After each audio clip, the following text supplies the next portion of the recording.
Hello बच्चों, आप सभी का स्वागत है आपके अपने YouTube चैनल कंपोस्टर पर। तो आज की वीडियो में देखने जा रहे हैं क्लास 10 के सब्जेक्ट साइंस के मोस्ट इंपोर्टेंट क्वेश्चन जो कि एमसीक्यू आपके हर साल एग्जाम में देखने को मिलते हैं। और लगभग इस बार आपके 8 क्वेश्चन एमसीक्यू प्लस इसी में से आपके 8 क्वेश्चन आएंगे निश्चित उत्तर प्रश्न। ठीक है, वेरी शॉर्ट जो क्वेश्चन आंसर आपके 8 नंबर के अलग से आने वाले हैं।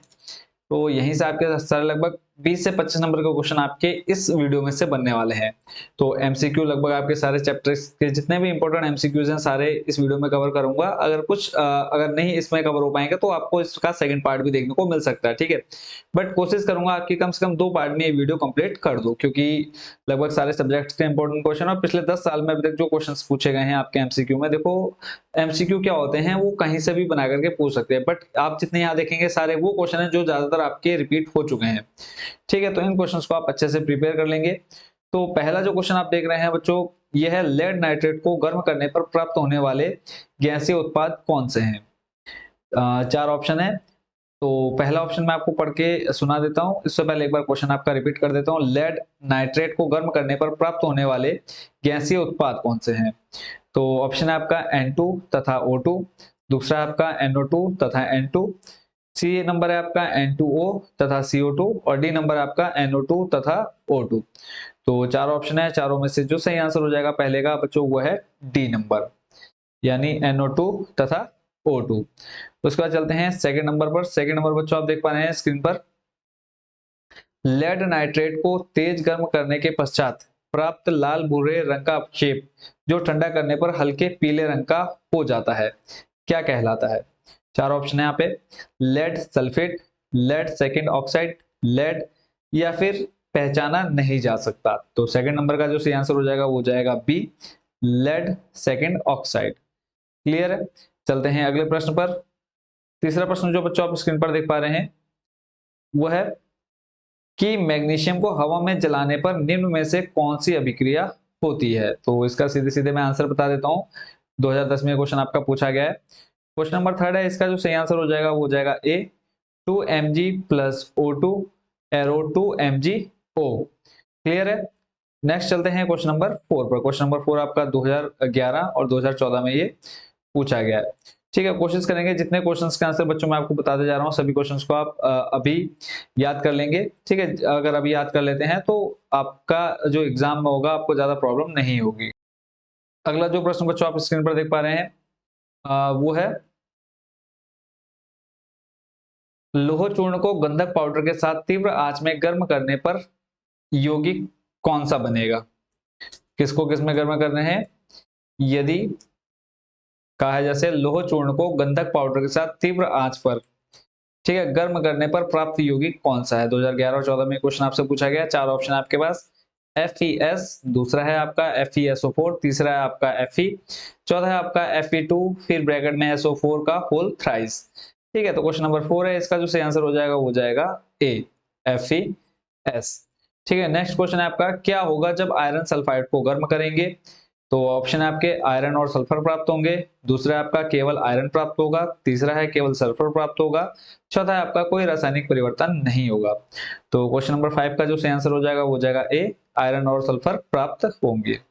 चलते हैं नेक्स्ट क्वेश्चन पर। मोस्ट इंपोर्टेंट क्वेश्चन है आपका, चूना पत्थर का रासायनिक सूत्र क्या है। 4 ऑप्शन है, CaCO3, CaO या फिर CaOH का whole twice, sorry CaOH bracket में, या फिर CaOH का होल ट्वाइस।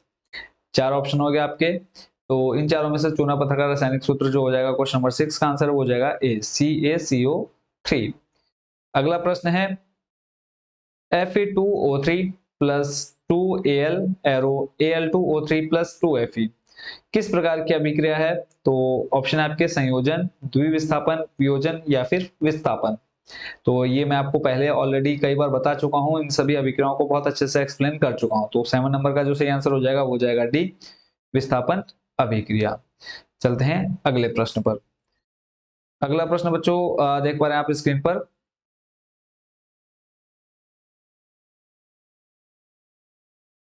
कि लोहे की कील को कॉपर सल्फेट विलयन में डुबोने पर होने वाली कौन सी अभिक्रिया है, यानी कौन सी अभिक्रिया होती है जब हम लोहे को किस में डालते हैं, कॉपर सल्फेट विलयन में डुबाते हैं। तो संयोजन अभिक्रिया, अपघटन, विस्थापन या फिर उभय विस्थापन।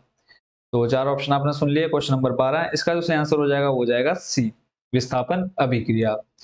इसके ऊपर आपका क्वेश्चन नंबर 11 है।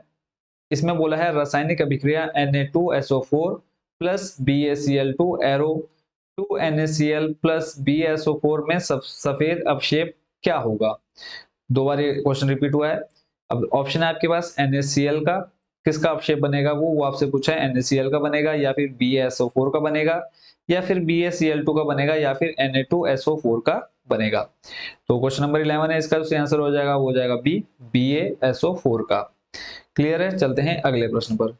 अगला प्रश्न बच्चों आप देख पा रहे हैं, वह अभिक्रिया जिसके कारण चांदी के ऊपर काली परत व तांबे के ऊपर हरी परत चढ़ जाती है कही जाती है। क्या कही जाती है? ऑप्शन आपके उदासीनीकरण, फिर उसके बाद है ऑक्सीकरण, सी आपका अपचयन और डी आपका संक्षारण। तो प्रश्न नंबर 13 है, इसका जो सही आंसर हो जाएगा वो जाएगा संक्षारण।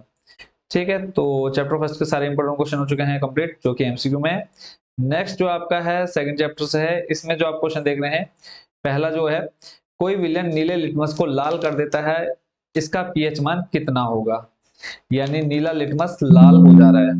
तो अब यहाँ पे आपको चार ऑप्शन दे रखे हैं। पहला है आपका 1, दूसरा है आपका 8, तीसरा है आपका 9, चौथा है आपका 10। तो इस क्वेश्चन का जो सही आंसर हो जाएगा वो जाएगा ए, 1।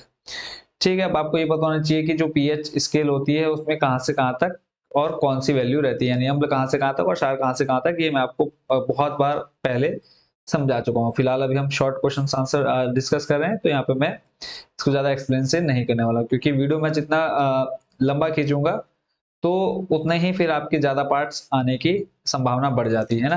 तो एमसीक्यू में हम एमसीक्यू को खाली डिस्कस करेंगे। तो नेक्स्ट जो क्वेश्चन है वो है, अमोनियम हाइड्रोक्साइड का रासायनिक सूत्र है। ऑप्शन आपके CH3COOH, दूसरा है NH4OH, तीसरा है आपका H2SO4 और चौथा है आपका NaCl। अमोनियम हाइड्रोक्साइड का पूछा है तो इसका बच्चा हो जाएगा बी नंबर सही। कौन सा? NH4OH। ठीक है, चलते हैं अगले प्रश्न पर। नेक्स्ट जो क्वेश्चन बच्चों आप स्क्रीन पर देख पा रहे हैं, वह है किसी विलयन की हाइड्रोजन आयन सांद्रता मापन हेतु प्रयुक्त स्केल को क्या कहते हैं। प्रश्न नंबर 3 है, इसका सही आंसर हो जाएगा, और उससे पहले ऑप्शन मैं बता दूं क्योंकि कई बच्चे क्या हैं जिनको याद है वो गैस भी कर लेंगे। तो ऑप्शन है आपके RH scale, PH scale, OH scale या फिर HP स्केल। तो इसका सही आंसर हो जाएगा PH स्केल। क्लियर है। चलते हैं नेक्स्ट क्वेश्चन पर। अगला प्रश्न बच्चों आप देख पा रहे हैं स्क्रीन पर। इसमें पूछा है, एक विलयन लाल लिटमस को नीला कर देता है। क्या कर देता है? लाल लिटमस को नीला कर देता है, इसका पीएच मान संभवतः कितना होगा। चार ऑप्शन बच्चों आपको स्क्रीन पर दिख पा रहे होंगे, देख रहे होंगे। पहला है आपका 1, दूसरा है 4, तीसरा है आपका 7 और चौथा है आपका 10। तो इस क्वेश्चन का जो सही आंसर हो जाएगा वो जाएगा डी। कितना? 10। क्लियर है। प्रश्न नंबर 4 का सही आंसर हो जाएगा डी। अगला प्रश्न है, एक उदासीन विलयन के पीएच का मान कितना होता है। उदासीन विलयन का पीएच मान ऑप्शन आपके 0, 1, 7 या फिर 14। इसका सही आंसर हो जाएगा सी, 7। ठीक है, चलते हैं अगले प्रश्न पर। अगला प्रश्न है, अम्लीय विलयन का पीएच मान कितना होता है। अम्लीय विलयन का पीएच मान कितना होता है। अब यहाँ पे जो पहला ऑप्शन है वो है पीएच बराबर 7, यानी पीएच मान 7 के बराबर होता है। फिर उसके बाद नेक्स्ट है आपका 7 से ज्यादा होता है, सी है आपका 7 से कम होता है, डी आपका 14 के बराबर होता है।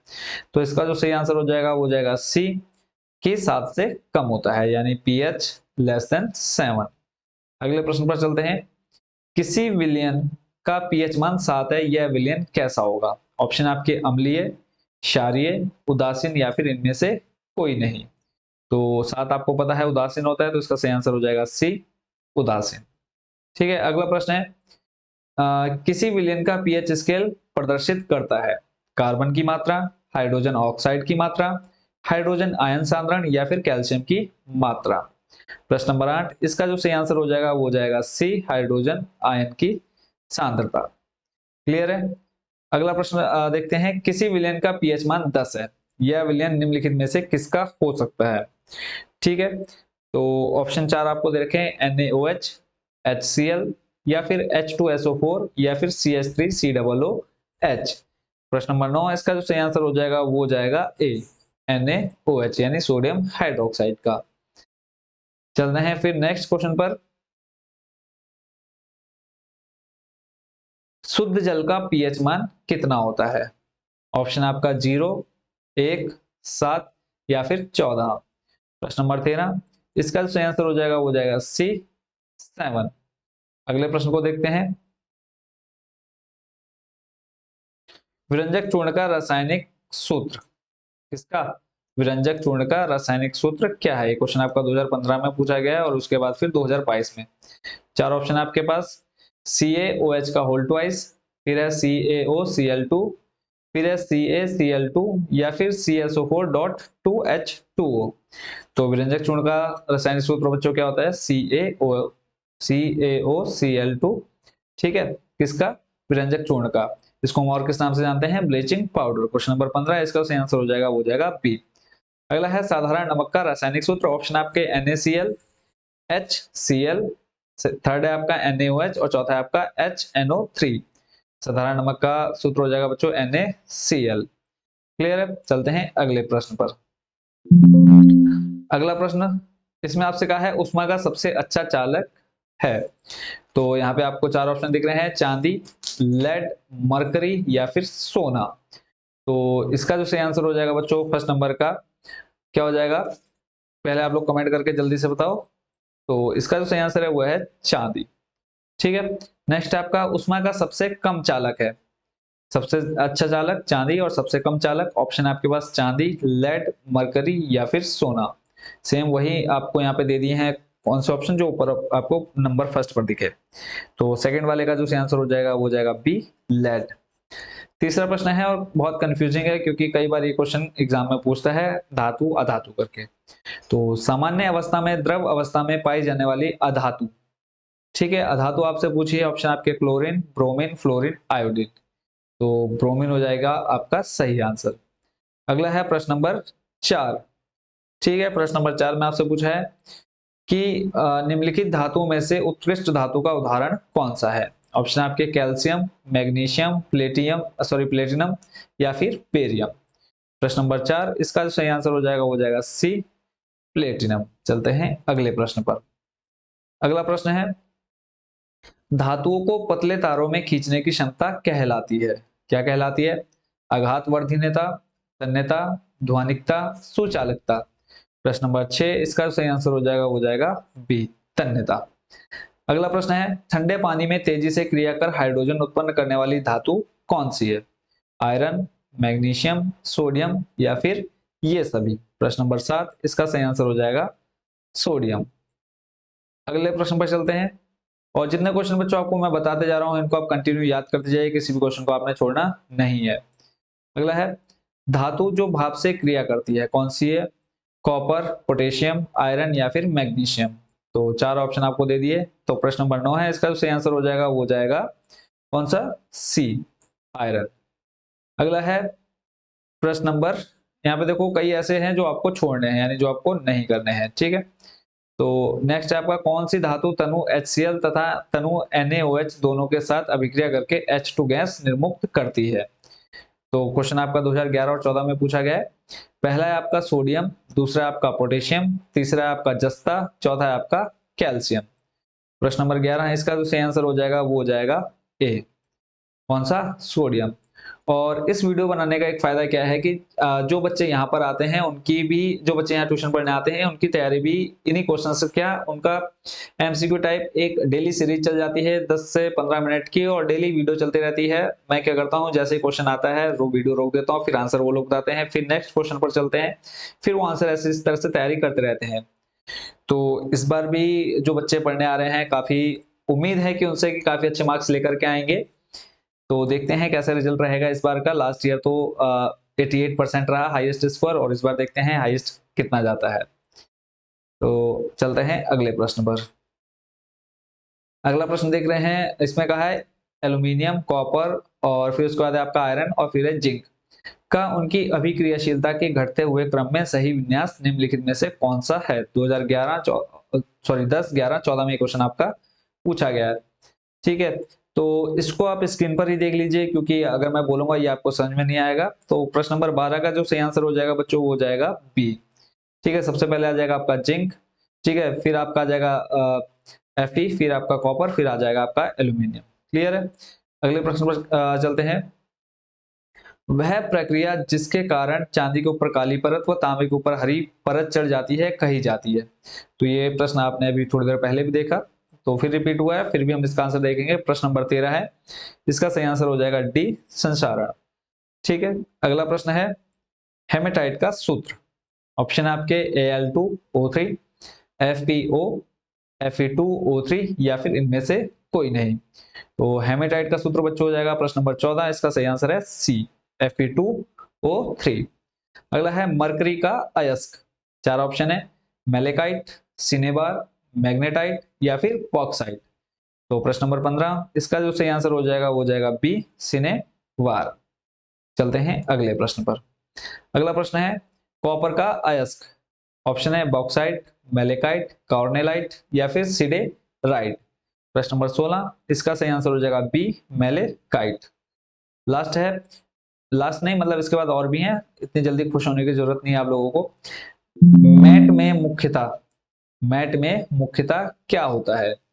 FeS पहला, दूसरा आपका CuS व Fe2S3, तीसरा है आपका Cu2S व FeS, चौथा है आपका Cu2S। प्रश्न नंबर 17, इसका सही आंसर हो जाएगा सी, Cu2S व FeS। क्लियर है। चलते हैं अगले प्रश्न पर। अगला प्रश्न है एथेन C2H6 में उपस्थित होते हैं।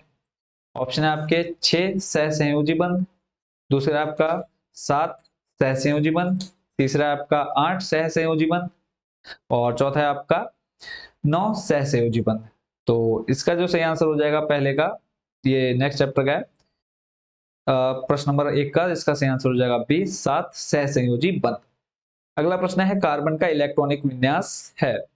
तो ऑप्शन आपके 2,3, 2,4, 2,5 या फिर 2,6। इसका जो सही आंसर हो जाएगा वो हो जाएगा डी, 2,6। कितनी जल्दी बच्चों ने मान लिया, बट इसका जो सही आंसर है वो है 2,4। प्रश्न नंबर 2 का कौन सा बी, 2,4। इस तरह से कंफ्यूज बिल्कुल भी नहीं होना है। ठीक है, कार्बन का इलेक्ट्रॉनिक विन्यास 2,4। अगला प्रश्न देखते हैं, कार्बन का अपर रूप कौन सा है? ऑप्शन आपके हीरा, ग्रेफाइट, कज्जल या फिर ये सभी। इसका सही आंसर हो जाएगा बच्चों ये सभी। ठीक है, याद कर लीजिए, 1 नंबर का ये अलग से भी क्वेश्चन आपसे पूछा जा सकता है। अगला प्रश्न है बकमिंस्टर फुलरीन एक अपर रूप है किस चीज का? ऑप्शन है आपके फास्फोरस, सल्फर, कार्बन या फिर टिन का। प्रश्न नंबर 7, इसका सही आंसर हो जाएगा सी, कार्बन का। क्लियर है। चलते हैं अगले प्रश्न पर। अगला प्रश्न है कार्बन द्वारा बने सरलतम यौगिक का नाम क्या है? 4 ऑप्शन है, ब्यूटेन, प्रोपेन, एथेन या फिर मेथेन। प्रश्न नंबर 8, इसका सही आंसर हो जाएगा डी, मेथेन। चलते हैं अगले प्रश्न पर। अगला प्रश्न है एसिटिक अम्ल का रासायनिक सूत्र क्या है? ऑप्शन आपके HNO3, NaHCO3 या फिर CH3COOH और डी नंबर आपका C3H7OH। तो प्रश्न नंबर 11, इसका जो सही आंसर हो जाएगा वो हो जाएगा सी, CH3COOH। ठीक है, और इसका IUPAC नाम एथेनोइक अम्ल है। चलते हैं अगले प्रश्न पर। अगला है एथेनॉल का रासायनिक सूत्र। तो इसका डायरेक्ट मैं आंसर बता देता हूं, प्रश्न नंबर 12। ठीक है, इसका सही आंसर हो जाएगा C2H5OH। क्लियर है। चलते हैं अगले प्रश्न पर। फिर है एसिटिक अम्ल में अम्लीय हाइड्रोजन परमाणुओं की संख्या कितनी होती है? ऑप्शन आपके 1, 2, 3, 4। ठीक है, 15 नंबर, इसका सही आंसर हो जाएगा ए, 1। ठीक है, और एक और है आपका एल्कोहलों के विहाइड्रोजनीकरण द्वारा प्राप्त होता है। क्या प्राप्त होता है? अम्ल, एस्टर, एल्डिहाइड या फिर एमीन। प्रश्न नंबर 14 है, इसका सही आंसर हो जाएगा सी, एल्डिहाइड। क्लियर है। चलते हैं अगले प्रश्न पर। उससे पहले एक बार मैं चेक कर लेता हूं कि कितने मिनट की हमारी वीडियो कंप्लीट हो चुकी है, क्योंकि कम से कम कोशिश करेंगे कि 25 से 30 मिनट। ठीक है, लगभग 20 मिनट आपके कंप्लीट हो चुके हैं, तो अभी हम एक दो चैप्टर और कवर कर सकते हैं। चलो वापस चलते हैं हम क्वेश्चन पर। तो क्वेश्चन आप देख रहे हैं स्क्रीन पर। नेक्स्ट कि आवर्त नियम किसने प्रतिपादित किया। क्वेश्चन है आपका, आवर्त नियम किसने प्रतिपादित किया। चार ऑप्शन है आपके पास। पहला है न्यूलैंड्स, दूसरा है आपका डावे राइनर, तीसरा है आपका मैंडलीफ, चौथा है आपका लोथर मेयर। ठीक है, तो जल्दी से कमेंट करके बताओ कि इनमें से कौन सा आंसर आपका सही होगा। पहला है आपका न्यूलैंड, दूसरा है डावे राइनर, तीसरा है आपका मैंडलीफ, चौथा है आपका लूथर मेयर। तो पहले का सही आंसर हो जाएगा सी, मैंडलीफ। क्लियर है। दूसरा है आपका मैंडलीफ की आवर्त सारणी में आवर्तों की कुल संख्या कितनी है। ऑप्शन है आपके 7, 8, 9, 15। दूसरा है इसका सही आंसर हो जाएगा ए, 7। क्लियर है। चलते हैं अगले प्रश्न पर। किस तत्व का ऑक्साइड उभयधर्मी है। चार ऑप्शन है आपके पास। कार्बन, सोडियम, मैग्नीशियम या फिर स्कैंडियम। ठीक है, तो पांचवे का सही आंसर हो जाएगा डी नंबर। कौन सा, स्कैंडियम। ठीक है, उसके बाद चलते हैं अगले प्रश्न पर। एसएन हो जाएगा। और नेक्स्ट है आपका उपधातु का उदाहरण है बी, बीआई, जीई या फिर ये सभी। तो प्रश्न नंबर 7, इसका जो सही आंसर हो जाएगा वो हो जाएगा डी, ये सभी। चलते हैं अगले प्रश्न पर। अगला प्रश्न जो आपको देखना है वो है कि अक्रिय गैस कौन सी है इनमें से। ऑप्शन आपका क्लोरीन, कैल्शियम, नियोन या फिर सोडियम। तो अक्रिय गैस पूछा है, सोडियम तो हो नहीं सकता। प्रश्न नंबर 10, इसका जो सही आंसर हो जाएगा बच्चों हो जाएगा सी, नियोन। फिर अगला प्रश्न है कि एक तत्व का इलेक्ट्रॉनिक विन्यास 2,8,1 है। तत्व किसमें उपस्थित होगा, यानी कौन से समूह में उपस्थित होगा। तो ऑप्शन आपके दूसरे, फिर है 18वें या फिर 8वें या फिर 10वें में। तो प्रश्न नंबर 11, इसका जो सही आंसर हो जाएगा बच्चों हो जाएगा बी, 18वें समूह में। चलते हैं अगले प्रश्न पर। नेक्स्ट जो क्वेश्चन देख रहे हैं, इस चैप्टर से लगभग आपके बहुत से क्वेश्चन पूछे जाते हैं एग्जाम में, तो इसको आपने अच्छे से प्रिपेयर करना है, इसको आपने इग्नोर नहीं करना है। ठीक है, तो पहला क्वेश्चन बच्चों आप देख पा रहे हैं कि निम्न में से कौन प्रकाश संश्लेषण क्रिया के लिए आवश्यक नहीं है। तो पहला आपको दे रखा है ऑप्शन ऑक्सीजन, दूसरा आपको दे रखा है कार्बन डाइऑक्साइड, तीसरा है आपका सौर प्रकाश, चौथा है आपका पानी। तो प्रश्न नंबर जो आप देख रहे हैं ये, इसका पहले का जो आंसर हो जाएगा वो हो जाएगा ए, ऑक्सीजन। अगला प्रश्न है डायफ्राम मनुष्य के किस तंत्र से संबंधित भाग है। तो ऑप्शन है आपके पोषण, श्वसन, उत्सर्जन या फिर परिवहन। दूसरे का जो सही आंसर हो जाएगा वो हो जाएगा बी, श्वसन। तीसरा है आपका बोमेन संपुट मनुष्य के किस तंत्र से संबंधित भाग है।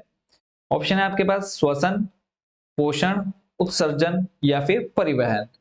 तीसरे का जो सही आंसर हो जाएगा बच्चों वो हो जाएगा सी, उत्सर्जन।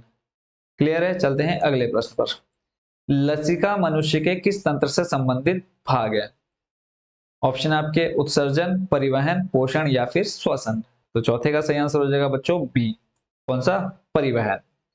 नेक्स्ट आपका मानव शरीर में पित्त का भंडारण कहाँ होता है। ऑप्शन है अग्नाशय में, पित्ताशय में, गुर्दे में या फिर मस्तिष्क में। तो प्रश्न नंबर 5, इसका जो सही आंसर हो जाएगा वो हो जाएगा बी, पित्ताशय में। चलते हैं अगले प्रश्न पर। अगला प्रश्न है पादप में जाइलम का कार्य क्या है। कि पादप जाइलम में क्या कार्य करते हैं, जल का वहन करते हैं, भोजन का वहन करते हैं, एमिनो अम्ल का वहन करते हैं या फिर ऑक्सीजन का वहन करते हैं। प्रश्न नंबर 6, इसका सही आंसर हो जाएगा बच्चों ए, जल का वहन करना। ठीक है, चलते हैं अगले प्रश्न पर। अगला प्रश्न है निम्न में से कौन सा पादप ऊतक नहीं है। ऑप्शन आपके मृदुतक, विभाज्योतक, दृढ़ोतक या फिर उपकला। प्रश्न नंबर 9, इसका जो सही आंसर हो जाएगा वो हो जाएगा डी, उपकला। क्लियर है। चलते हैं अगले प्रश्न पर। पत्ती की अधर सतह पर पाए जाने वाले छोटे छोटे छिद्र क्या कहलाते हैं। ऑप्शन आपके द्वार कोशिकाएं, केंद्रक, रंध्र या फिर हरित लवक। प्रश्न नंबर 11, इसका जो सही आंसर हो जाएगा सी नंबर, रंध्र। क्लियर है? सभी क्वेश्चंस को आप प्रिपेयर करते जाइए, किसी भी कोई भी क्वेश्चन छूटना नहीं चाहिए। अगला प्रश्न है, खाद्य पदार्थ में स्टार्च की उपस्थिति की जांच के लिए किस रसायन अभिकर्मक की आवश्यकता होती है? ऑप्शन आपके मिथाइल ब्लू, आयोडीन, ग्लिसरीन या फिर हाइड्रोक्लोरिक अम्ल। प्रश्न नंबर 12, इसका जो सही आंसर हो जाएगा वो जाएगा बी, आयोडीन। क्लियर है? चलते हैं अगले प्रश्न पर। अगला प्रश्न बच्चों आप देख पा रहे हैं और इसमें कहा है श्वसन क्रिया में पौधों से मुक्त होती है, क्या मुक्त होता है? ऑप्शन आपके ऑक्सीजन, कार्बन डाइऑक्साइड, जलवाष्प या फिर ये सभी। प्रश्न नंबर 13 है, इसका सही आंसर हो जाएगा कार्बन डाइऑक्साइड। अगला प्रश्न है, श्वसन क्रिया को दर्शाने वाले प्रयोग में फ्लास्क में रखे बीज होने चाहिए, कैसे बीज होने चाहिए? शुष्क बीज, भुने हुए बीज, उबले बीज या फिर अंकुरित बीज। प्रश्न नंबर 14, इसका सही आंसर हो जाएगा डी, अंकुरित बीज। नेक्स्ट है कि कौन सा जीव गलफड़ों द्वारा श्वास लेता है? मछली, कॉकरोच, केचुआ या फिर चिड़िया। गलफड़े, तो इसका सही आंसर हो जाएगा 15वें का कौन सा? ए नंबर, मछली। चलते हैं अगले प्रश्न पर। पौधों में कार्बनिक भोज्य पदार्थों का संवहन होता है जाइलम द्वारा, फ्लोएम द्वारा, मृदुदूतक द्वारा या फिर खम्भूतक द्वारा। प्रश्न नंबर 16, इसका सही आंसर हो जाएगा बच्चों बी, किसके द्वारा? फ्लोएम द्वारा। और आज का लास्ट क्वेश्चन, कौन बनेगा करोड़पति में? पायरुवेट के विखंडन से यह कार्बन डाइऑक्साइड जल तथा ऊर्जा देता है और यह क्रिया होती है, किसमें होती है? ऑप्शन आपके कोशिका द्रव्य में, केंद्रक में, माइट्रोकांडिया में या फिर हरित लवक में। प्रश्न नंबर 17 है, इसका जो सही आंसर हो जाएगा बच्चों वो हो जाएगा सी, माइट्रोकांडिया में। ठीक है, और इसी के साथ आज की वीडियो का फर्स्ट पार्ट यहीं पर होता है कंप्लीट, और कोशिश करेंगे कि नेक्स्ट जो पार्ट आएगा उसमें सारे आपके एमसीक्यू कवर हो जाए। ठीक है, देखो अगर एक ही वीडियो में सारे मैं बता दूंगा तो आप भी बोर हो जाएंगे कंटिन्यू सुनते सुनते। तो बाकी के जो बचे हुए बच्चों क्वेश्चन हैं वो हम नेक्स्ट वीडियो में देखेंगे। फर्स्ट पार्ट यहीं पर हम कंप्लीट करते हैं। लगभग 27 मिनट की वीडियो कंप्लीट हो चुकी है, तो इन क्वेश्चंस को आप अच्छे से प्रिपेयर कर लीजिए। फिर लास्ट में जब आपके सारे कंप्लीट हो जाएंगे फिर एक आपका टेस्ट भी रखूंगा लाइव क्लास में। तो आप सभी को बेस्ट विशेस आपके बोर्ड एग्जाम्स के लिए, अच्छे से तैयारी करते रहिए। कहीं पर भी कोई भी प्रॉब्लम आती है किसी भी सब्जेक्ट में तो आप एनी टाइम कमेंट करके पूछ सकते हैं। बाकी जो हमारा चैनल है उसके डिस्क्रिप्शन में मैंने व्हाट्सएप नंबर भी प्रोवाइड आप लोगों को करवा रखा है, वहां पर भी आपका कोई भी डाउट हो तो वो भी आप पूछ सकते हैं। और जिन बच्चों ने अब तक चैनल को सब्सक्राइब नहीं किया है, चैनल को जरूर सब्सक्राइब कर लीजिए ताकि आने वाले जो भी वीडियोस हैं उनके नोटिफिकेशन आपको तुरंत मिल जाए। तो मिलते हैं नेक्स्ट वीडियो में पार्ट नंबर 7 के साथ। और thank you so much watching for this video. आपके एसएसटी और मैथ्स के सारे मोस्ट इंपोर्टेंट क्वेश्चन मैं प्रोवाइड करा चुका हूं, तो जिन्होंने अब तक वो वीडियो नहीं देखी वो भी जाकर के आप देख लीजिए। तो मिलते हैं नेक्स्ट वीडियो में।